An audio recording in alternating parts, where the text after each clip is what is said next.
မိတ်ဆွေများအားလုံးဆွေးနွေးချမ်းမြေ့ကြပါစေ Facebook မှာကျွန်တော်တို့ဗီဒီယိုလေးတွေကိုကြည့်ပြတယ်ဗီဒီယိုလေးတွေကိုကြည့်နေတော့မှကျွန်တော်တို့ Facebook ကနေပြန်ထွက်ပြီးတော့ပြန်ဝင်လိုက်တဲ့အခါကိုကြည့်နေတဲ့ဗီဒီယိုလေးတွေခါ Facebook ရဲ့ new feed မှာပေါ်မလာတော့ပါဘူးခင်ဗျာ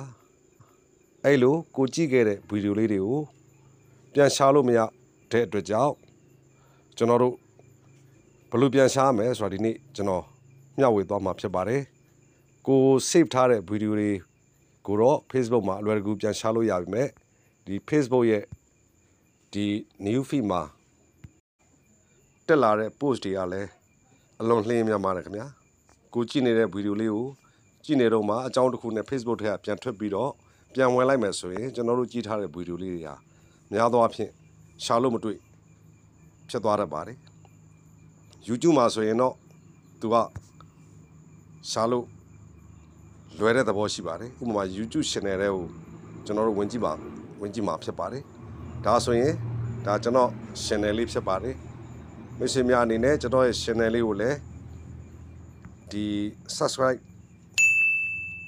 လုပ်ပေးနိုင်ရင်ကျွန်တော်ကျေးဇူးအများကြီးတင်မှာဖြစ်ပါတယ်ကျွန်တော်တို့ဒီထက်မှာဆိုလို့ရှိရင် YouTube မှာဆိုရင်ကျွန်တော်တို့ library ဆိုတာရှိပါတယ်အဲ့ဒီ library ထဲမှာကြည့်မယ်ဆိုရင်ဒီမှာ history နေရာမှာ view all ဆိုလို့ရှိရင်ကျွန်တော်တို့ဒါကြည့်ခဲ့တဲ့ကျွန်တော်တို့ကြည့်ခဲ့တဲ့ watch history တွေကိုဒီမှာတွေ့ရမှာဖြစ်ပါတယ်သူ့ကို remove လုပ်ရှင်နေဆိုရင်လည်းဒီက remove လုပ်လိုက်လို့ရှိရင်ကျွန်တော်တို့ကြည့်ထားတဲ့ history တွေကိုအားလုံးဖြစ်ပြီးသားဖြစ်ပါတယ်ဒါ YouTube မှာဖြစ်ပါတယ်ဆိုတော့ကျွန်တော်တို့ Facebook မှာကျွန်တော်တို့က save ထားတဲ့ဗီဒီယိုတွေကိုကြတော့ကျွန်တော်တို့အလွယ်တကူနဲ့ဒါပြန်ရှားလို့ရတယ်ဆိုတာမိတ်ဆွေတို့လည်းသိပြီးသားဖြစ်ပါလိမ့်မယ်ခင်ဗျာဒီနေရာလေးကိုဝင်ပြီးတော့ကျွန်တော်တို့ save ထားတဲ့ဗီဒီယိုတွေဆိုရင်ကျွန်တော်တို့ဒါပြန်ရှားလို့အလွယ်တကူတွေ့နိုင်ပါတယ်သို့တော့ကျွန်တော်တို့ new feed မှာကျွန်တော်တို့ကြည့်မိခဲ့တဲ့ဗီဒီယိုလေးတွေကိုနောက်တစ်ချိန်ပြန်ဝင်ပြီးကြည့်လိုက်တဲ့အခါကျတော့ကျွန်တော်တို့ပျောက်ပြီးတော့ကိုကြည့်ကျင်တဲ့ဗီဒီယိုရှားလို့မတွေ့ဖြစ်သွားတတ်ပါတယ်ပြန်ဝင်လို့ new feed မှာပြန်ရှာမတွေ့ဘူးဆိုရင်ဘယ်လိုပြန်ရှားမယ်ဆိုတာကျွန်တော်ဒီနေ့မိတ်ဆွေတို့မျှဝေသွားမှာဖြစ်ပါတယ်အဲ့လိုဗီဒီယိုတွေကိုပြန်ရှားရင်းနဲ့ဆိုရင်တော့ကျွန်တော်တို့ဒီ wipe shortcut လေးကိုဝင်လိုက်ပါပြီးရင်ကျွန်တော်တို့ဒီဘက်ကိုနည်းနည်းလေးရွှေ့ကြည့်လိုက်ပါခင်ဗျာဒီနေရာမှာ save ဆိုတာရှိပါတယ်အဲ့ဒီထဲကိုဝင်ကြည့်လိုက်ပါ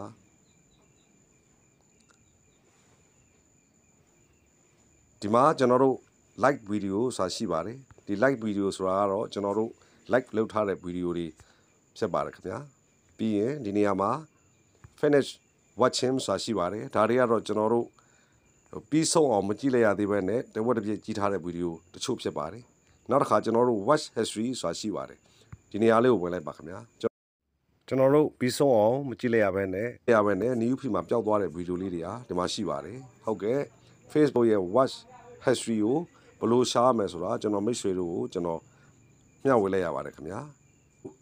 watch history ကိုဘယ်လို delete လုပ်ရမလဲဆိုတာကိုလည်းပဲကျွန်တော်တင်ပြီးသားရှိပါတယ်ဟုတ်ကဲ့ဒီနေ့ဒီဗီဒီယိုလေးကိုအဆုံးထိဝင်ရောက်ကြည့်ရှုတဲ့အတွက်ကြောင့်အထူးပဲကျေးဇူးတင်ပါတယ်အားလုံးပဲရှင်လန်းချမ်းမြေ့ကြပါစေခင်ဗျာ